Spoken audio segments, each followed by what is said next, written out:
우리 성도님들 한번 저를 따라해 보시기 바랍니다. 키시노 아우투스. 예, 잘하시네요. 이게 무슨 말이냐? 이 그리스의 아주 유명한 철학자, 어떤 그 가수가 그 철학자를 형이라고 부르더라고요. 테스 형.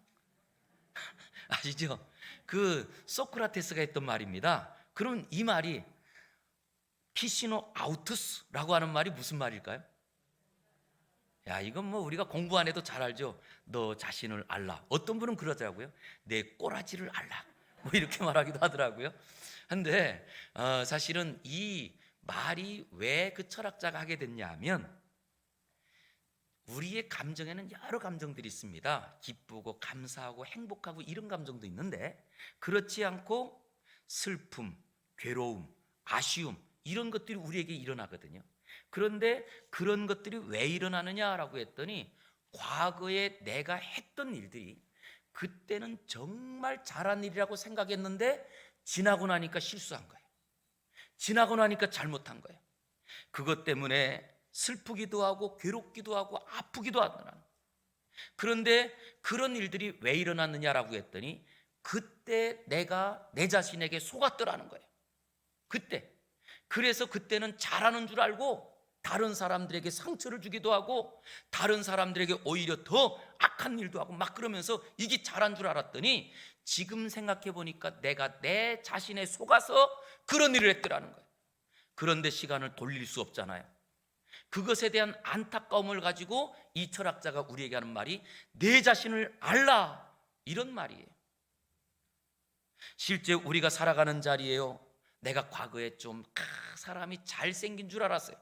저는 그중에 진짜 제가 우리 어머니가 세상에서 제일 예쁜 줄 알았어요. 언제까지? 국민학교 들어가기 전까지. 그런데 국민학교 딱 들어갈 때, 그때 그 학교 운동장에 아이들이 다 엄마와 함께 오는데, 그때 제가 알았어요. 다른 친구 엄마보다 우리 엄마가 못생겼구나. 이걸 제가 알았거든요. 근데 그것처럼 실제로 우리가 과거에는 내가 좀 더 잘할 줄 알았는데 실제 지나고 나니까 아무것도 못하는 사람, 아니 내가 열심히 뭔가 버는 줄 알았는데 계산을 해보니까 오히려 적자 인생. 그리고 우리가 좀 뭔가 그래도 최소한 내가 그 사람보다는 나은 줄 알고 내가 잘난 맛에 살았는데, 알고 보니까 다른 사람이 다 훌륭하고 나보다 못난 사람이 하나도 없는 것을 내가 볼 때 어떨까요? 굉장히 우리의 마음이 비참하지 않을까요? 좌절해지고 초라해지지 않을까요? 그럴 때 참 사람은요 기가 막혀요. 사람은요 내가 형편이 없는데도 불구하고 괜찮은 사람인 것처럼 포장하는 걸 잘해요. 그래서 보통 우리 일반적으로 사람들은 다 도사인데, 특별히 제가 보니까 우리 그중에 여자분들이 또 도사 같아요. 뭐 피부가 조금 꺼먹고 아니면 뭔가 있어도 딱 밖에 나올 때 보면 아주 그냥 싹 깨끗하게 나오잖아요. 변장하는데 도사, 이런. 근데 실제로 이것뿐만 아니라 우리의 삶에 내 안에는 지금도 아픔 있는데도 괜찮은 척, 미워하면서도 사랑하는 척, 신앙이 없는데도 신앙이 대단히 뭔가 있는 척, 이렇게 우리가 사실은 포장을 하는 건, 다른 이 땅의 어떤 동물도 그걸 못하는데 사람은 그걸 잘하는 것 같아요. 그런데 이렇게 우리가 뭔가 없는데도 있는 척 살던 사람들이요, 부활하신 예수님을 딱 만나잖아요. 그리고 부활하신 주님을 믿기 시작하잖아요. 그럼 그때부터 사람이 바뀌어버려요. 어떻게 되는 줄 아세요? 내가 있는 것 그대로 살려고 합니다. 정직하게 살고요, 그리고 부끄럽고 창피한 것도 그냥 그것을 그대로 고백하고 살기 시작해요. 그런 사람이 누구냐? 성경에 보니까 대표적인 인물로 제가 정말 좋아하는 분이 있는데, 그분이 바로 지난주에도 소개했던 분이에요. 누구죠? 바울 사도. 바울 사도가 그 전까지는 자기가 굉장히 잘난 줄 알았거든요. 그리고 정말 그는 내가 가문도 좋고 혈통도 좋고 배운 것도 있고 이랬던 사람이 부활하신 예수님을 만남으로 그가 고백하는 것이요, 내가 지금까지 자랑하던 모든 것을 배설물로 여기노라. 그러면서 그가 무엇을 자랑하느냐? 나는 약한 것을 자랑하리라. 내가 지금까지 얼마나 악했는지, 내가 얼마나 지금까지 하나님의 원수로 살았는지, 이런 것들을 고백하고 자랑하고 살아요. 저는 그러기에 이 시간에 먼저 우리 사랑하는 성도들이 바울 사도를 다시 한번 마음에 새기면서 부활하신 예수님을 내가 믿기에 약한 것을 자랑하고 부끄러운 것을 고백하면서 있는 모습 그대로 하나님께 예배하고 있는 모습 그대로 살아가는 저와 여러분이 되기를 주의 이름으로 축원합니다. 우리 신앙하는 성도들에게는요, 진짜 교회 올 때마다 우리가 이거를 잘못 생각하고 잘못 여기면 집에서 평상시에는 그냥 우리가 뭐 파자바람으로 살고 아니면 또 편하게 살다가 교회 올 때만 되면 그러면 좀 뭐 우리가 넥타이도 매고 양복도 입고 좀 이 편하게 이걸 좀 그래도 갖춰서 입고 이러다 보니까 우리가 과거에 있는 내 안에 있는 속사람을 속이고 그리고 포장하고 살 수 있는 그런 훈련들이 너무나 많이 되는 것 중에 하나예요. 저는 우리 성도님들이 제발 교회 올 때 먼저 넥타이도 매고 그리고 또 우리가 또 좋은 옷 입고 이렇게 왔으면 좋겠어요. 그런데 그 삶이 교회 올 때만이 아니라 집에서도 그렇게 멋있게 살고 그리고 또한 세상에 나가서도 그렇게 멋있게 살다가 그 모습으로 교회에 오는, 있는 모습 그대로 오는 성도들이 다 되기를 주의 이름으로 축원합니다. 이게 우리 성도들이 꿈꿔야 될 모습 아닐까요? 그래서 진짜 우리는 먼저 부활하신 주님을 만난 성도로서 만난 그 믿음을 가지고 바울처럼 살고 싶은데, 바울이 했던 일을 보니까 바울은요, 오늘 우리가 지금 로마서라는 성경을 읽었습니다. 그런데 이 로마서라고 하는 성경은 바울 사도가 로마에 있는 기독교인들에게 편지를 쓴 거예요. 그러면 편지를 쓸 정도 되니까 바울 사도가 로마 교인들을 알까라고 했더니 실제로는 로마 교회는 바울 사도가 개척한 교회가 아니에요. 그리고 로마 교회가 어떻게 생겼을까라고 할 때 그 교회가 생긴 것을 정확하게는 알 수 없지만 추측해 볼 때에는 구레네 사람 시몬이 예수님의 십자가를 지고 간 일 있잖아요. 그런데 그 로마서 끝에 또 구레네 시몬의 그 아내나 그 아들들의 이름을 기록하는 걸 보니까 어쩌면 구레네 시몬 가족을 통해서 로마의 교회가 세워졌을 수 있고, 또 예수님의 제자들이 복음을 전했던 그 복음을 전하는 일승에 로마 사람이 복음을 받고 자기 집으로 가서 거기서부터 또 신앙생활에서 교회가 세워질 수도 있어요. 그런데 그렇게 로마의 교회가 어려움 당했을 때 바울 사도가 지금 편지를 써서 예수님을 전하면서 용기를 주고 힘을 주고 싶은 거예요. 그래서 편지를 쓰거든요. 그러면 초면에 편지를 쓰면서 어떤 내용으로 쓸까요?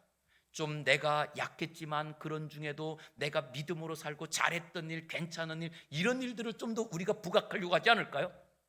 그런데 바울 사도는 그런 것을 부각하기 전에 무엇을 하느냐라고 했더니 자기의 있는 모습 그대로를 써요.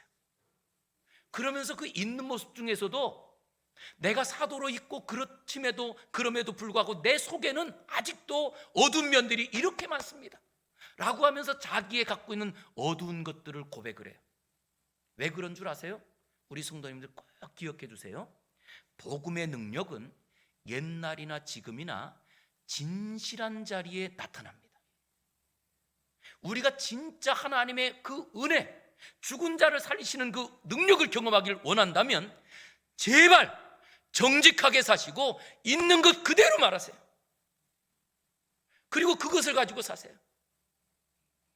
이 안에 하나님의 은혜가 담겨 있고요, 하나님의 도와주시는 은혜가 생깁니다. 저는 그래서 정말 목사로서 강단에 설 때마다 제일 괴로운 게 혹시 내가 살지 못하는 것을 전할 때가 제일 괴로워요. 저는 그러기에 우리 성도님께 다시 한번 당부드립니다. 우리가 살아갈 때도 하나님의 능력을 원한다면 있는 모습 그대로, 그냥 부족하면 부족한 대로, 정말 내 마음이 아직도 바뀌지 않았으면 있는 그대로 우리가 고백하면서 그 안에 하나님의 은혜를 강구하는 저와 여러분 되기를 주의 이름으로 축원합니다. 제발 있는 척 하지 말자고요. 신앙이 있는 척, 내가 뭔가 대단한 척 하지 말자고요. 그걸 버리는 게 굉장히 중요합니다. 그래서 바울 사도가 솔직히 뭐라고 하느냐? 14절을 우리 한번 보세요. 14절 바울 사도가 이런 고백을 해요. 우리 같이 한번 읽어보겠습니다. 시작. 우리가 율법은 신령한 줄 알거니와 나는 육신에 속하여 죄 아래에 팔렸도다. 아멘. 이게 어떤 말이냐? 내가 지금까지 율법을 알고 율법이 나를 살려주는 줄 알고 내가 그 율법을 가지고 살았지만 그런데 결국은 죄 아래 팔려버렸도다. 이유는 뭐냐라고 했더니 내가 어디에 속했느냐라고 했더니 내가 여전히 육신에 속한 존재로 살더라는 거예요. 그랬더니 내가 믿음을 갖고 그리고 또한 그 믿음 안에서 살면서도 여전히 육신에 속해 있다 보니 무엇대로 사느냐? 죄악 가운데 살고 죄악으로 말하고 죄악으로 판단하더라는 거예요. 그러기에 우리가 사실은요, 내가 안다고 하나 실제로는 예수님의 은혜를 얼마나 알까요?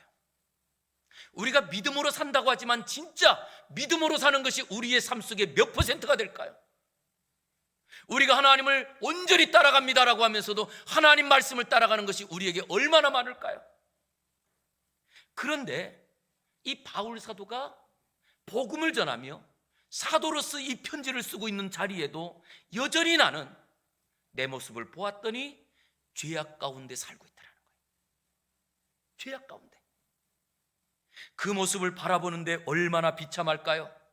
그러니 이 비참한 모습을 지금 바울 사도가 그 안에서 내가 이렇게 비참한 사람입니다 라고 고백하고 있는 거예요.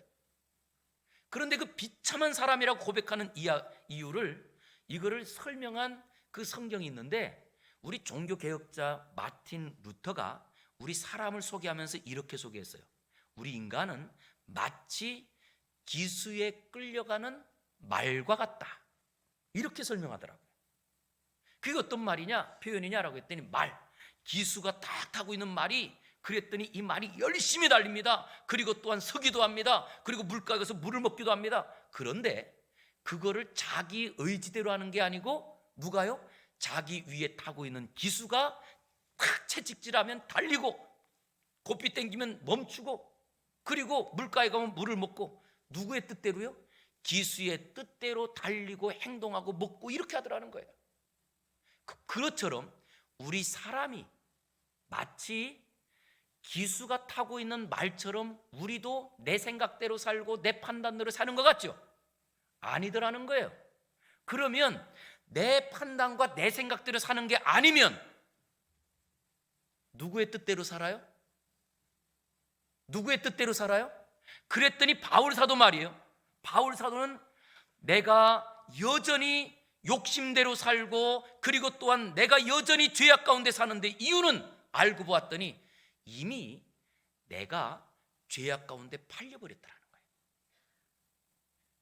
그러니 마치 과거에 이 노예가 있을 때 노예가 어떤 사람에게 팔리고 나면 그 주인이 바뀌었을 때 주인이 하라는 대로 하잖아요. 그것처럼 내가 여전히 나는 예수님을 믿는 사람임에도 불구하고 이미 나는 예수님 믿기 전에 죄악이 있었고 그 죄악이 내 온몸을 주장하고 내 마음을 주장하고 내 생각을 주장해서 그래서 여전히 무의식 중에 죄를 짓고 아니 의식보다 더 깊은 잠재의식 속에 죄가 또아리를 들고 그 죄가 하라는 대로 지금까지 하고 살더라는 거예요. 그러니 실제로는 자유입니다 라고 말하면서도 누구 뜻대로 살아요? 내 속에 있는 죄 뜻대로 살더라는 거예요. 바울 사도만 그럴까요? 우리는 안 그럴까요? 오늘도 예배를 드리고 있지만 진짜 하나님 뜻대로 사시나요? 아니면 여전히 내 마음의 생각을 따라 내 지금까지 살았던 습관을 따라 죄에 팔려서 죄가 하라는 대로 말하고 이게 상처가 되는지도 모르고 다른 사람들에게 아픔이 되는지도 모르고 우리는 그냥 죄가 시키는 대로 사는 것이 내가 아니었나요? 그런데도 괜찮다는 거예요. 그럴 때요 참 신기한 것은 사람은 그 개그맨 전유성 씨가 썼던 책, 그 책 제목이 아주 참 재밌어요. 하지 말라고 하는 것은 다 재밌다. 어때요? 공감하시죠? 저는 이거 보면서 심히 공감했어요. 맞아. 먹지 말라고 하는 라면이 왜 그렇게 맛있어요? 뭐 어떤 분은 그러더라고요. 백해무익감기 라면이라고. 그런데 라면 그 밤에 하나 끓여 먹으면요, 이게 얼마나 맛있는지. 근데 그뿐만 아니고 진짜 우리가 살아가면서 하지 말라고 하면 더 하고 싶고, 예? 뭔가 보지 말라고 하면 다 보고 싶은 충동이 막 일어나잖아요. 왜 그럴까요? 이유는 우리가 사실은 이미 죄악 가운데 살아가고 있는, 죄악이 우리를 끌어가고 있다고 하는 증거예요. 그러니까 겉으로는 믿음대로 해야죠. 그러면서도 우리 속에서는 여전히 나를 몰라주고 말이야, 이런 것들이 막 올라와요. 그리고는 밖에 나가서 세상에 저 사람이 그렇게 나한테 얘기더라고. 험담하는 게 왜 그렇게 맛있죠? 다른 사람 비난하는 게 왜 그렇게 고소하죠? 이유가 뭐예요? 그러면서 우리는 여전히 괜찮은 척, 믿음이 있는 척, 이게 우리의 모습 아닌가요? 그런데 그런 모습을 그렇게 내가 악에 팔려서 이제는 악이 가라는 대로 가고 있는 것을 내가 지금 보고 있더라는 거예요. 그게 바울 사도, 우리보다 신앙이 훨씬 좋았던 바울 사도의 고백이에요. 그걸 정리해서 뭐라고 하느냐, 15절부터 20절까지 제가 한번 읽어드릴게요. 바울 사도가 이렇게 고백합니다. 내가 행하는 것을 내가 알지 못하노니 곧 내가 원하는 것은 행하지 아니하고 도리어 미워하는 것을 행함이라. 만일 내가 원하지 아니하는 그것을 행하면 내가 이로써 율법이 선한 것을 시인하노니 이제는 그것을 행하는 자가 내가 아니요 내 속에 거하는 죄니라. 내 속 곧 내 육신에 선한 것이 거하지 아니하는 줄을 아노니 원함은 내게 있으나 선을 행하는 것은 있어요, 없어요? 내 마음은 선을 원하지만 실제로 선을 행하는 게 없다는 거예요. 내가 원하는 바 선은 행하지 아니하고 도리어 원하지 아니하는 바 악을 행하는도다. 만일 내가 원하지 아니하는 그것을 하면 이를 행하는 자는 내가 아니요, 누구래요? 내 속에 거하는 누가요? 죄니라. 이게 바울 사도가 우리에게 알려주는 우리의 현실이에요. 그 유명한 철학자가 말했던 내 자신을 알라. 우리가 내 뜻대로 사는 것 같지만 아니라는 거예요. 여전히 죄악에 팔려 죄가 시키는 대로 말하고 죄가 시키는 대로 행동하고 죄가 시키는 대로 사는, 우리는 자유를 한 번도 경험해보지 못한 죄악 가운데 팔려 사는 죄의 노예들하는 거예요. 그랬더니 내가 정말 이것을 가지고 내가 하나님을 위해서 살려고 하는데도, 살려고 딱 하는 순간에 내 안에 있는 죄가요 딱 노리고 있다가 교회를 딱 나가는 순간 뒷골목에서 한 발 흔들면서 있는 그 누구요? 동네 형들처럼 일로 와봐. 우리가 믿음으로 딱 살려고 할 때마다 내 안에 있는 이 악이 일로 와. 그리고는 꽉 붙잡아서 교회에서 말씀 들으며 은혜 받았다가 나가면서 내 안에 있는 죄악에 꽉 눌려서 살아요. 이게 우리라는 거예요. 공감하시지 않나요? 이게 바울 사도가 이런 고백을 해요. 그러면서 한 가지 사실을 깨달았다는 거예요. 그게 뭐냐? 21절입니다. 우리 한번 크게 한번 읽어볼게요. 시작. 그러므로 내가 한 법을 깨달았노니 곧 선을 행하기 원하는 나에게 악이 함께 있는 것이로다. 예, 아주 중요한 걸 깨달았다는 거예요. 내가 하나님을 향해서 살려고 하는 그 열망, 그 안에 무엇이 있느냐? 악도 함께 있더라는 거예요. 이게요, 여러분, 우리가 보통, 우리가 이제 이 모래를 있는데 하나는 하얀 모래고 하나는 까만 모래예요. 그런데 이게 분리가 돼 있으면 이건 하얀 거고 이건 까만 거고 분명히 하잖아요. 그런데 이 두 개가 딱 섞여가지고 싹 섞여버렸네요. 그러면 이거를 우리가 볼 때 하얗게 봐요, 까맣게 봐요? 회색으로 봐요. 예. 근데 지금 바울 사도의 고백이에요. 내가 하나님을 위해서 살려고 하는 그 선도 있는데 그 안에 악도 어떻게 있대요? 함께 있다는 거예요. 그렇게 섞여버린 거예요. 그랬더니 이 섞인 자리에서 우리가 그 안에서 어떻게 살아야 될까 이게 고민이 된 거예요. 그랬더니 실제로는요, 사람들이요 선하게 산다고 하면서도 거꾸로요, 내가 열심히 선하게 살고 그 선하게 사는 걸 언제까지 살아요? 그냥 죽을 때까지 그냥 선하게 살면 되잖아요. 그런데 살다가도요, 특별히 제가 이제 이 남자니까 우리 남편 되는 아저씨들, 내가 좀 더 아내를 위해서 이제부터 살아야지 그러다가도 아내가요 좀 뭔가 바가지 긁고 내 속을 속상하게 하면 내가 이때부터 이런 거 안 해. 아니 그 끝까지 가면 되잖아요. 그런데도 그게 안 되더라고요. 이게 사람이에요. 내가 선하게 사는 것이 이게 맞는 줄 알면서도 내 안에 여전히 나를 알아줘야 될 것 같은 이런 마음이 들어오고, 나를 몰라주면 화가 나고, 그리고 또한 우리가 이 땅을 살아가면서 아니 그냥 가정뿐만 아니고 교회 안에서도 어떤가요? 교회에서 봉사한다, 좋은 일 한다, 아니 또 친절하다, 반갑게 악수를 하면서도 그러다가도 그 사람이 혹시 저 사람이 그 없는 자리에서 아이고 당신 좋겠대 그 한 소리만 들으면 어때요? 그 다음부터는요 얼굴 봐도 인사도 안 해. 그럴 필요 없잖아요. 나는 그냥 하나님 앞에서 살아가는 사람인데 그 사람이 나를 어떻게 보든 그 사람이 나를 뭐라고 말하든 나는 그냥 믿음으로 쭉 걸어가면 안 될까요? 될까요? 안 될까요? 돼요? 근데 그게 왜 안 될까? 라고 했더니 그 안 되는 이유가 있는데 그것을 오늘 바울 사도가 말해줘요.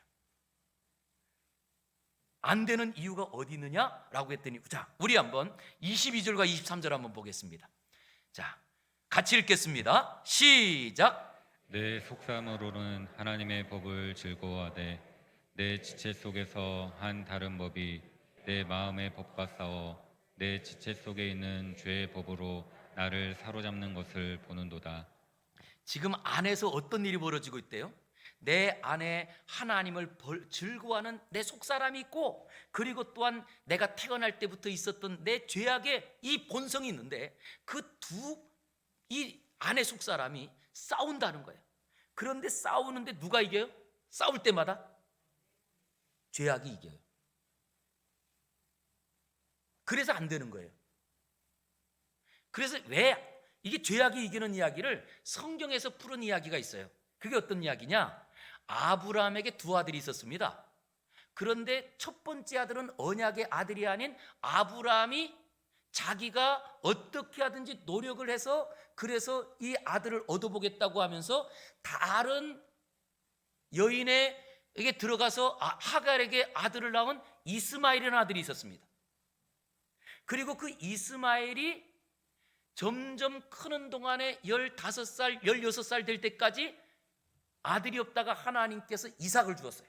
언약의 아들. 자, 그러면 이 집에 아들이 둘인데 이삭은 하나님께서 주신 약속의 아들이고 이스마엘은 하나님이 약속하지 않았던 사람의 노력으로 낳은 아들이에요. 그런데 둘이 같이 있으면 누가 이길까요? 이스마엘이 이길까요? 이삭이 이길까요? 예? 이스마엘이 이겨요. 왜요? 형이니까. 그것도 한두 살 형도 아니고 10몇 살이나 많은 형이니까 꼼짝 못하고 사는 거예요, 그냥. 근데 그 이야기가 우리 안에 내가 태어날 때부터 우리는 죄악 가운데 태어난 사람들이에요. 그리고 죄악이 시키는 대로 욕심대로 살고 교만하게 살고 자기 자신을 드러내고 살고 이게 도사였던 사람들이에요. 그런데 늦게 예수님 믿었잖아요. 그러면 죄악의 힘이 커요? 신앙의 힘이 커요? 죄악의 힘이 크죠? 그러니 항상 지는 거예요. 그래서 우리 성도님들 나는 왜 은혜 받고 이제부터 결심하고 믿음으로 살려고 하는데 안 될까? 당연한 거예요. 그래서 그거 고민하지 마세요. 결심하고 작심삼이 되는 게 진짜 괜찮아요. 왜? 믿음이 약하니까. 아직 믿음이 약하니까. 그런데 중요한 게 하나 있어요. 여기서 아주 중요한 겁니다. 자, 23절 끝부분에 보니까 내 지체 속에 있는 죄의 법으로 나를 사로잡는 것을 어떻게 하고 있대요? 보는도다. 본다고 하는 게요, 이게 굉장히 큽니다. 자, 도둑님께서 어떤 집을 딱 들어가려고 그래요. 그런데 들어가려고 딱 하는데 보니까 문을 싹 열었는데 아무도 없어. 그럼 들어갈까요, 안 들어갈까요? 들어가겠죠. 그런데 문을 싹 열었는데 거기에 어른이 아니라 꼬마 아이가 딱 쳐다보고 있어요. 아무것도 안 했어요. 그냥 쳐다만 봤어. 도둑님이 들어갈까요, 못 들어갈까요? 들어갈 도둑님 없어요. 왜요?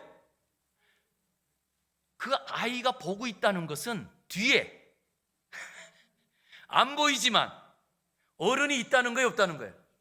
있다는 거예요. 그래서 보는 게 중요한 거예요.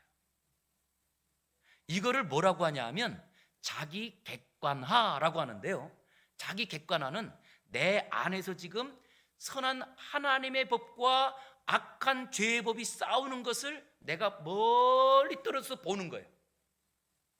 그냥 보기만 하는 거예요.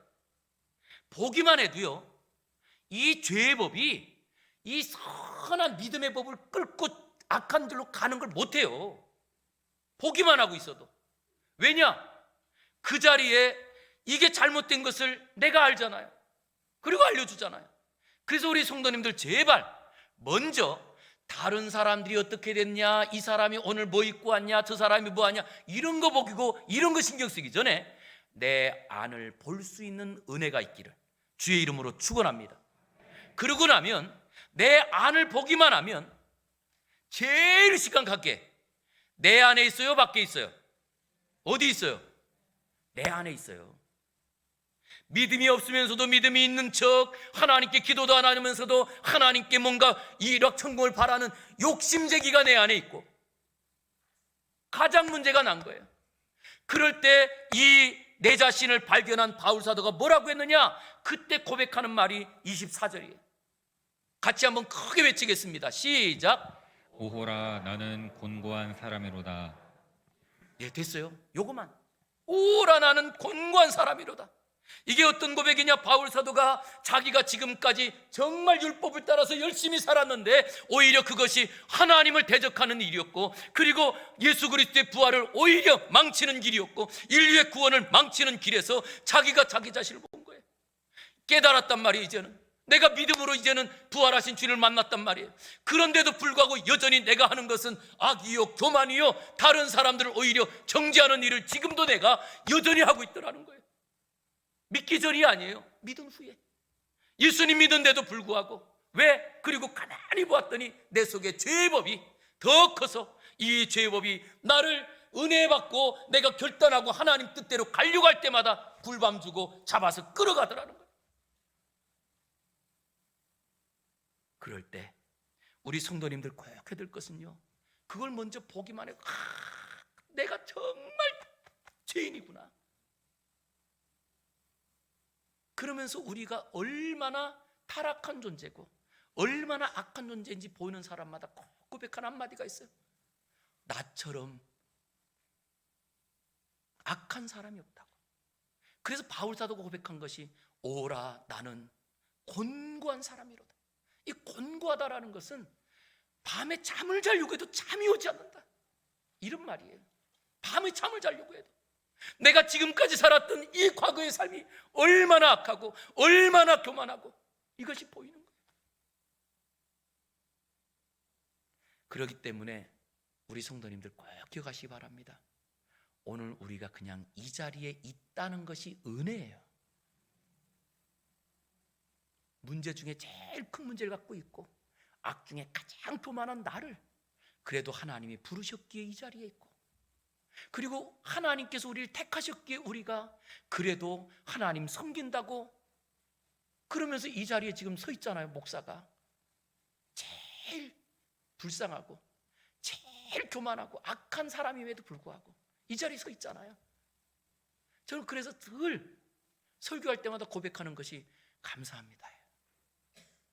나같이 부족한 종을 들어서 여기에 세워서 예수 그리스도의 말씀을 증거하니, 그래서 저의 고민이 있다고 한다면 그냥 강단에서만큼이라도 예수 그리스도의 말씀을 그냥 그대로 전하고 싶은 거, 이거 하나밖에 없어요. 어떤 분들이 그러시더라고요. 목사님, 저 집사가 저렇고요, 아니면 저 권사님이 왜 사람이 저런지 모르겠다고, 어째서 저 모양이냐고. 그럴 때 저는 꼭 그런 말씀 드리고 싶더라고요.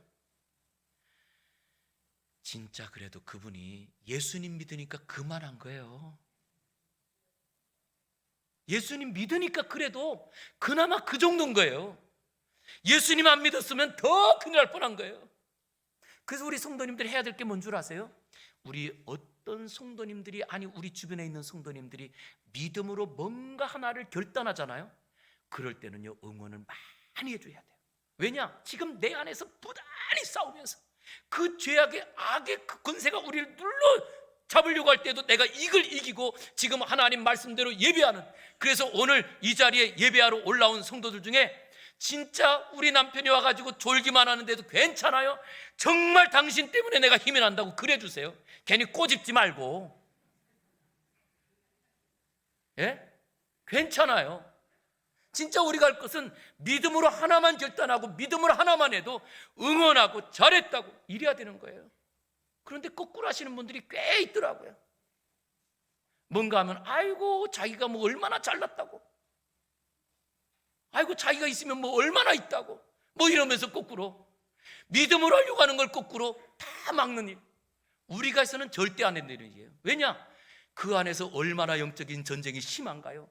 그런 자리에서 이걸 이기고 하나를 할 때 응원하면요, 응원하면 참 신기한 거 있잖아요. 예? 고래도 칭찬하면 춤춘대요. 우리가 믿음으로 한 가지 하려고 할 때 박수 치면서 응원하고 잘했다고 하고, 그래서 정말 제가 주일학교 학생들 뭔가 발표할 때는 우리 어르신들이 내 아이가 아니서 다 와야 되는 거예요. 그랬더니 아이들이 딱 서는데 보니까 야, 어른들이 그냥 꽉 찼는데, 그런데 내가 뭔가 실수했는데도 박수 치고 나갈 때 응원하고 잘했다 이러면 얘가 어떨까요? 그냥 내가 이제부터 좀 열심히 해와야지, 이런 마음이 들지 않겠어요? 그런데 애들 보세요. 너 인사 안 하고 뭐 하는 거야? 이래 보세요. 교회 얼마나 나겠어요? 그래서 교회 아이들이 얼굴만 보여도요, 야 잘 왔다 칭찬해주고, 그냥 교회 온 것만으로도 요즘은 얼마나 귀한 일인지 몰라요. 얘네들이 그 교회 오기 위해서는요 부단히 노력하고 토요일 날 밤에 게임을 안 해야 그 자리에 일어날 수 있는 거거든요. 그런 거 이긴 거를 칭찬해주고, 한 가지 이긴 거를 더 칭찬해서 두 가지 만들고 세 가지 만들고, 그러다 보면 이기는 것이 습관이 된단 말이에요. 우리가 할 일이 어떤 일인지 아시겠잖아요. 자, 이런 자리에 이제 말씀을 맺고자 합니다. 바울 사도가요, 그런 것을 깨달으면서 내가 도저히 안 되는 자리에서, 전적으로 나는 절대 아무것도 할 수 없는 그런 자리에서 진짜 나의 나된 것이 하나님의 은혜고, 그리고 그 은혜가 헛되지 않게 해서 오늘 내가 있다고 하기에 그는 뭐라고 하느냐? 그 고백을 가지고 딱 한마디의 고백을 해요. 그것이 24절 25절인데요 오라 나는 곤고한 사람이로다. 이 사망의 몸에서 누가 나를 건져내랴. 그리고 25절 시작.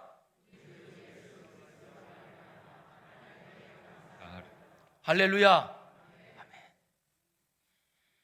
이 모든 일에 이기게 하시는 분이 하나님이에요. 그래서 우리가 내가 사로잡혀가는 것을 보는 것만이 아니라 이제 우리 성도님들이 봐야 될 게 있어요. 이기게 하신 하나님을 볼 수 있는 은혜가 있기를 주의 이름으로 축원합니다. 내 안에서 이제는 죄가 약해지고 믿음의 사람이 강해지고 믿음의 사람이 이기는 것을 보시기 바랍니다. 그러면 힘이 나요. 세상을 이기는 힘이 생겨요. 그래서 우리가 봐야 되는 건 무엇이냐? 내가 죄악 가운데 지금까지 지고 있던 자리에 이제는 믿음이 이기는 것을 보는 은혜가 있기를 주의 이름으로 축원합니다. 기도하겠습니다. 거룩하신 아버지 하나님 감사합니다. 오늘도 우리의 눈을 들어 이제는 나를 사로잡아가는 그 죄악의 힘이 점점 약해지며 예수 그리스도의 이름으로 이기는 것을 보게 하여 주시옵소서. 이제는 그 이기는 힘을 우리에게 주신 것을 깨달음으로 일어나게 하시고 하나님의 영광을 위해서 달려가게 하여 주시옵소서. 예당문을 나갈 때에도 믿음으로 살게 하여 주시옵소서. 예수님 이름으로 기도 올리옵나이다. 아멘.